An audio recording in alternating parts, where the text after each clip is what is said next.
मुरादाबाद के पीली कोठी चौराहे से लेकर डॉक्टर भीमराव अंबेडकर पार्क तक एक कैंडल मार्च निकाला गया, जिसमें समाजवादी पार्टी के मुरादाबाद से सांसद doctor S T. Hasan, Samajwadi party के जिला अध्यक्ष जय सिंह यादव और वाल्मीकि समाज के कई नेताओं ने साथ चलकर कैंडल मार्च निकाला और हाथरस में हुई घटना को लेकर उत्तर प्रदेश के खिलाफ नाराजगी दिखाई।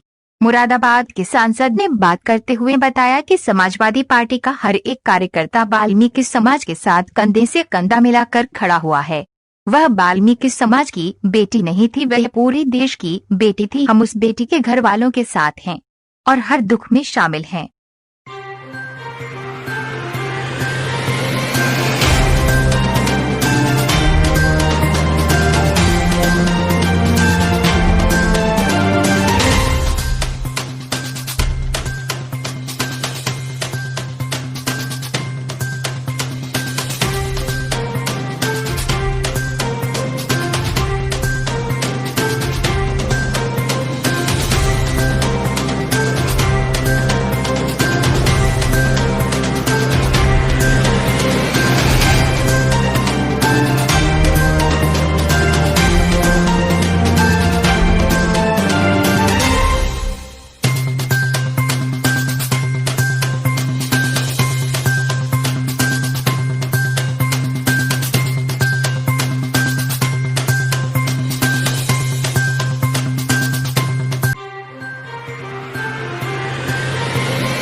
देखिए, पूरे उत्तर प्रदेश के अंदर ऐसा कानून नाम की कोई चीज़ नहीं रही है। ऐसा लग रहा है जो अपराधी हैं बेवकूफ़ घूम रहे हैं और हाथरस की घटना आप भी देख रहे हैं। पूरे उत्तर प्रदेश को झकझोर कर रख दिया, जनता को झकझोर कर रख दिया है। सभी लोग इसको पूरे प्रदेश के अंदर समाजवादी पार्टी का एक एक कार्यकर्ता इस जो बच्ची के साथ दरिंदगी हुई है उसमें समाजवादी पार्टी पूरी तरीके से उनके परिवार के साथ है। और समाजवादी पार्टी ने शुरू से ही जिस दिन से ये घटना हुई है तभी से हमारे राष्ट्रीय अध्यक्ष जी श्री अखिलेश यादव जी ने भी ट्वीट करा और मीडिया के माध्यम से भी परिवार के प्रति संवेदना व्यक्त करी।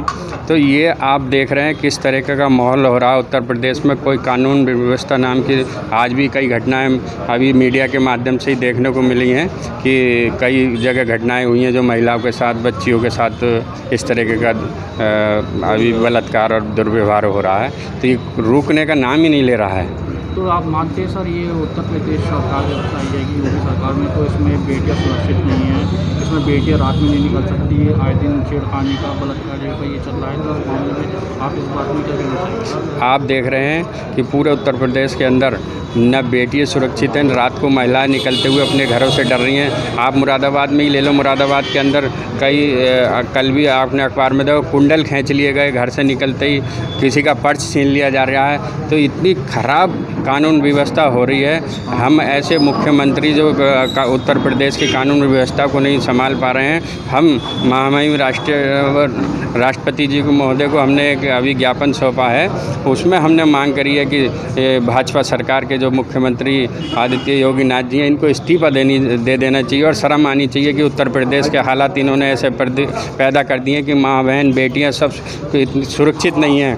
पूरे दहशत का माहौल बन चुका है। अपने घरों से निकलने पे महिलाएं बहुत ज़्यादा सोच विचार के, परिवार के लोग निकलने पे ये सोच रहे हैं कि क्या घर वापसी सही तरीके से हमारी बेटी बहन बहू घर पे आ जाए तो बहुत बड़ी बात है। ऐसे हालात पैदा हो गए।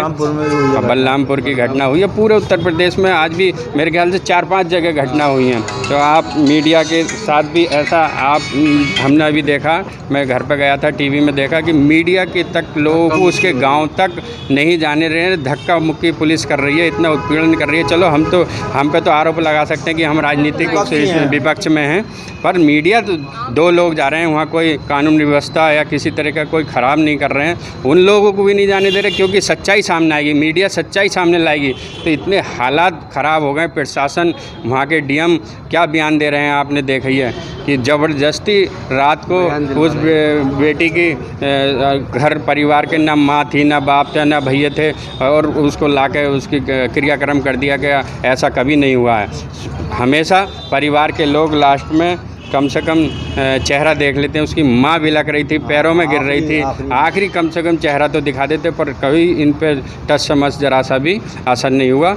इनकी जो प्रशासन है वहाँ का, हम तो डीएम एसएसपी की भी मांग करते हैं कि इनको सस्पेंड करा जाए और इनके खिलाफ भी कार्रवाई हो, और जो दोषी हैं 4 व्यक्ति उनके खिलाफ कार्रवाई हो और उनको कड़ी सज़ा मिले और उनको फांसी की सज़ा मिले, और उसके परिवार को कम से कम 1 करोड़ रुपए का मुआवजा मिलना चाहिए और सरकारी नौकरी मिलना चाहिए। ये समाजवादी पार्टी की मांग है। निकाला गया है ये विनीशा वाल्मीकि के लिए, तो आप इसमें यूपी कानून व्यवस्था के बारे में क्या कहना चाहेंगे? देखिए, आज का जो ये कैंडल मार्च है, ये हमने हाथरस की बेटी को श्रद्धांजलि देने के लिए यहाँ पर किया, इसका आयोजन किया, जिसमें हमारे साथ अखिल भारतीय श्री वाल्मीकि नवयुवक संघ और जिसका नेतृत्व मुरादाबाद के सांसद माननीय डॉक्टर एस टी हसन साहब ने किया। जिस तरह से यूपी के अंदर जो कुछ चल रहा है वो जंगल राज नहीं, बल्कि मैं यूँ कहूँगा कि वो राक्षस राज। जिस तरह से कल ही की घटना है कि हाथरस में उस बेटी का पार्थिव शरीर को भी सम्मान नहीं दिया गया और वहाँ की पुलिस द्वारा चिता पे रख करके और मिट्टी का तेल डाल के उसमें आग लगा दी। ये कहाँ का न्याय है, कहाँ का इंसाफ कि एक पीड़ित परिवार को इस बात की भी इजाज़त नहीं दी जा रही कि वो अपने मरी हुई बेटी को उसका ससम्मान उसका अंतिम संस्कार कर सके। और जैसे कि वहाँ के हाथरस के एसपी सिटी डीएम साहब कह रहे हैं कि लड़की के साथ बलात्कार हुआ ही नहीं है, तो इस बारे में क्या कहना है आपका? देखिए, ये तो मतलब बहुत ही अजीब व गरीब बात है। ये विडंबना है इस प्रदेश सरकार की और इस प्रदेश के प्रशासन की कि जो खुली आंखों से दिख रहा है उसको वो झुठला रहे हैं। क्या पोस्टमार्टम रिपोर्ट सामने रख दें, पता चल जाएगा? वो तो इतने बड़े झूठे हैं जो ये कह सकते हैं कि वहाँ पर कोई बलात्कार की घटना ही नहीं हुई या कोई कांड ही नहीं हुआ, तो वो मर कैसे गई? कि अपने आप उसने खुदकुशी कर ली? अब आप भारत सरकार से और उत्तर प्रदेश सरकार से क्या अपील करना चाहते हैं? देखिए, ना तो मैं भारत सरकार से कोई अपील करना चाहता हूँ, ना उत्तर प्रदेश सरकार से कोई अपील करना चाहता हूँ। उसकी वजह यह है कि इन सरकारों से तमाम जनता का भरोसा उठ चुका है। हम अगर अपील कर सकते हैं तो सिर्फ माननीय राष्ट्रपति रामनाथ कोविंद जी से अपील कर सकते हैं कि तुरंत प्रभाव से उत्तर प्रदेश की सरकार को बर्खास्त करके यहाँ पर राष्ट्रपति शासन लगाने का काम करें, तभी संवैधानिक व्यवस्था को पुनः स्थापना यहाँ पर करी जा सकती है। और जो उत्तर प्रदेश में इस टाइम कानून व्यवस्था है, और आप जानते हैं अखिलेश सरकार में जो कानून व्यवस्था है, तो उसके बारे में क्या कहना चाहेंगे? देखिए, उत्तर प्रदेश सरकार की जो कानून व्यवस्था थी अब नहीं है, अब दिख नहीं रही, इसलिए मैं उसे थी कह रहा हूँ। वो कानून व्यवस्था तब तक मौजूद थी जब तक अखिलेश जी इस प्रदेश के मुख्यमंत्री थे। आपको याद होगा, बदायूं में इसी तरह का एक बलात्कार कांड हुआ था। जब उसकी जांच की गई तो उसमें वो खुदकुशी का मामला पाया गया, जिसको सभी ने माना, और मुख्यमंत्री रहते हुए माननीय अखिलेश जी ने तुरंत कार्रवाई करते हुए 24 घंटे के अंदर अंदर उस मामले में एक्शन लिया था। मगर 14 दिनों तक योगी सरकार सोती रही इस मामले के अंदर। देखिए, देश आज जिन परिस्थितियों से गुजर रहा है वो सबके सामने है, किसी से छुपा हुआ नहीं है। आज प्रजातंत्र किस जगह खड़ा है? एसीएम साहब आज गरीबों की, मजलूमों की, लाचारों की और दलितों की आवाज़ सुनने वाला कोई नहीं है। अल्पसंख्यकों की आवाज़ सुनने वाला कोई नहीं है। प्रदेश के प्रशासन और शासन जो चाहता है अपनी मर्ज़ी से कर रहा है।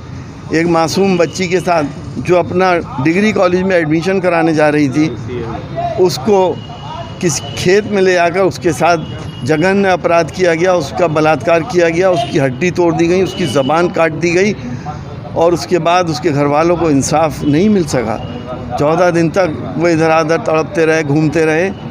शासन प्रशासन ने इस केस को दबाने की कोशिश करी। अगर कम से कम उनका ये रवैया होना चाहिए था कि इस गरीब के आंसुओं को पोंछा जाता। उसकी पोस्टमार्टम रिपोर्ट में हमने पहले ही इस बात को कह दिया था कि वो बिल्कुल साफ आएगी। ये कहा जा रहा है कि उसके साथ ऐसा कुछ नहीं हुआ, तो हम ये सवाल करते हैं आप लोगों से, आप खोजी पत्रकार भी हैं, कि जाके देखिए क्या उसकी किसी से दुश्मनी थी या खेत के अंदर कोई एक्सीडेंट हो गया था किसी ट्रक से या किसी गाड़ी से? क्यों हुआ आखिर ऐसा? ऐसी बेहयाई से इस तरह की बातें की जा रही हैं कि जैसे देश सिर्फ बेवकूफ़ों का देश है। यहाँ कोई समझता नहीं है किसी बात को। हम इसलिए आए हैं कि इन लोगों, इस गरीब की बच्ची को, इस दलित की बच्ची को पूरा इंसाफ मिले। उसके साथ जिन्होंने जुल्म किया है उनको फास्ट ट्रैक कोर्ट के अंदर तेज़ी से मुकदमा चला के उनको फांसी की सज़ा दी जाए और उन प्रशासनिक अधिकारियों को जिन्होंने इसको बचाने की कोशिश करी है उनकी भी इंक्वायरी करके उनके ऊपर मुकदमा चला कर उनको सज़ा दी जाए।